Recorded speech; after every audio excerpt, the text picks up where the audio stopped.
Diungkapkan Firdaus selaku tim kuasa hukum pasangan Hero kalau mereka menanggapi dingin laporan dari pasangan DHDS ke Bawaslu Pali terkait reses anggota DPR RI Sri Kustina.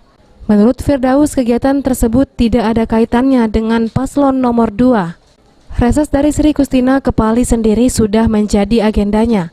Begitu juga dengan pembagian sembako yang dilakukan ke warga dan kegiatan tersebut tidak menggunakan anggaran dari Pemkab Pali. Saya sempat mendengar terkait laporan tersebut mengenai reses anggota DPR RI Ibu Sri Kustina ya. Padahal siap-siapnya bahwa reses tersebut tidak ada kaitannya dengan paslon 02. Ini yang perlu diketahui ya, bahwa reses itu merupakan agenda para anggota DPR yang kembali ke dapilnya untuk bertemu dengan masyarakatnya.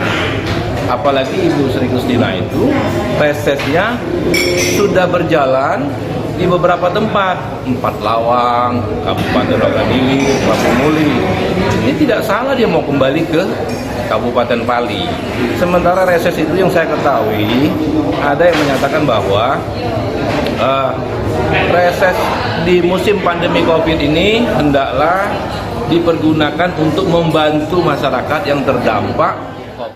Sebelumnya adanya dugaan pelanggaran tindak pidana pemilu karena reses anggota DPR RI Sri Kustina di desa-desa di Kabupaten Pali yang membagikan beras di momen pilkada bisa merugikan paslon nomor urut 1 Devi Haryanto dan Darmadi Suhaimi. Aji, Pal TV.